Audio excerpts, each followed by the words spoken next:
ఆర్మీలో జాయిన్ అయినప్పుడు I have seen lot of energy in my soldiers. అక్కడ పనిచేస్తున్నటువంటి ఆ బార్డర్లో, అంటే నా ఫస్ట్ పోస్టింగ్ వచ్చి జమ్మూ కాశ్మీర్. అక్కడ ఎంతో ఎనర్జెటిక్గా ఉన్నటువంటి ఆ యొక్క కౌంటర్ ఇన్సర్జెన్సీలో పోరాటం చేస్తున్న, ఉగ్రవాదులకు వ్యతిరేకంగా పోరాటం చేస్తున్నటువంటి సోల్జర్స్ చూశాను. అలాగే బార్డర్ నుంచి బుల్లెట్లు వస్తున్నా సరే లెక్క చేయకుండా కౌంటర్ ఫైర్ ఇస్తూ ఫైర్ చేస్తున్నటువంటి ఆ సోల్జర్స్ని చూశానండి. మళ్ళీ అలాంటి ఎనర్జీ నేను మన శ్రీనివాస్ గారిలోనూ శ్రీ పతంజలి శ్రీనివాస్ గారిలోనూ వారి శిష్యుల్లోనూ చూస్తున్నాను. కారణం ఏంటి అంటే a sound mind and a sound body is very important. మనం బార్డర్లో పోరాడుతున్నటువంటి సైన్యం ఎంత ఇంపార్టెంటో, మన దేశాన్ని కాపాడడానికి సైన్యం ఉందండి. కానీ మనల్ని మనం కాపాడుకోవడానికి ఈరోజు 140 కోట్ల జనాభా ఉన్నటువంటి ఈ భారతదేశం మానవ వనరులుగా మారవలసినటువంటి అవసరం ఉందండి. There is a lot of difference between a population and human resource. Population ఉండడం గొప్ప కాదు, కానీ ఆ పాపులేషన్ ని మనం హ్యూమన్ రిసోర్స్ గా కన్వర్ట్ చేయగలిగినప్పుడు అన్ని రంగాల్లోనూ కూడా ముందుకు వెళ్తున్నటువంటి భారతదేశం ఈరోజు అనేక సమస్యలు ఎదుర్కొంటుందండి. 1947, 1961, 1971 అండ్ 1999లో ఫేస్ చేసినటువంటి ప్రాబ్లమ్స్ వేరు, అప్పుడు ఉన్నటువంటి భారతదేశం వేరు, ఇప్పుడు మనం ఉన్నటువంటి భారతదేశం వేరు. ప్రపంచంలో 5వ ఆర్థిక శక్తిగా ఎదుగుతున్నాం, అలాగే 4వ రక్షణ శక్తిగా ఉన్నాము, త్వరలోనే 3వ ఆర్థిక శక్తిగా ఎదగబోతున్నాము. ఇలాంటి భారతదేశానికి రకరకాలైనటువంటి సమస్యలు ఉన్నాయండి. కేవలం ఒక పాకిస్తాన్ నుంచే కాదు, మన ఇంటర్నల్ గా కూడా ఉగ్రవాద సమస్యలు ఉన్నాయి. అలాగే మనం వెస్టర్నైజేషన్, మోడర్నైజేషన్, ఇలాంటి కల్చరలైజేషన్ లో కొట్టుకుపోతున్నటువంటి ప్రస్తుత సమయంలో మన యువత అంతా కూడా ఈ హ్యూమన్ రిసోర్స్ గా మారవలసినటువంటి యువత అంతా కూడా వాళ్ళ ఎనర్జీస్ వేస్ట్ అవుతున్నాయండి. ఇక్కడ మనకు కావాల్సింది ఈ ప్రజెంట్ కండిషన్స్ లో అనేక రకాలైనటువంటి మానసిక సమస్యలు, భౌతిక సమస్యలు ఎక్కువవుతున్నాయి.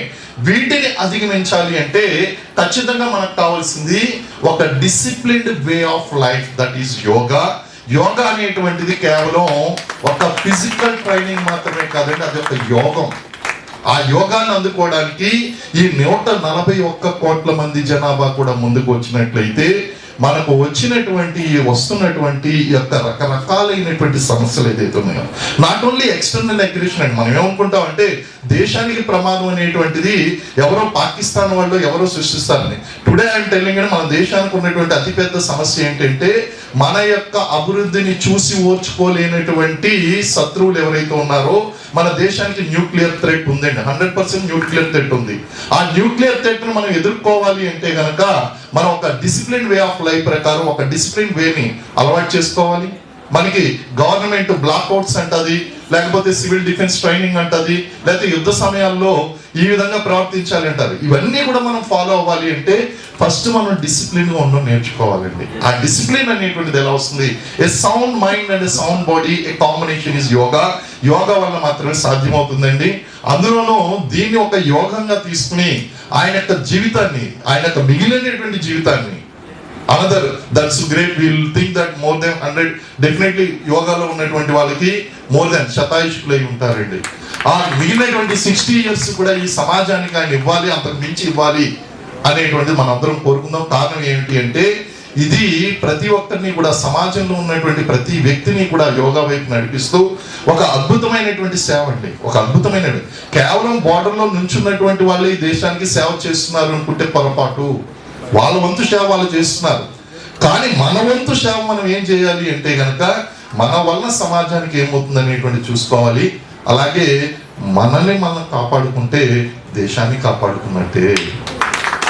మరి మనల్ని మనం ఎలా కాపాడుకోవాలండి? ఒక యోగా నేర్చుకోవడం ద్వారా. A sound mind and a sound body always give and create a great resource to the country. So this is what I felt after coming here. And after seeing all these energetic, ununiformed soldiers of Srinivas sir, so I felt very great about this. And na manasulo మాట మీతో పంచుకున్నాండి. Thank you.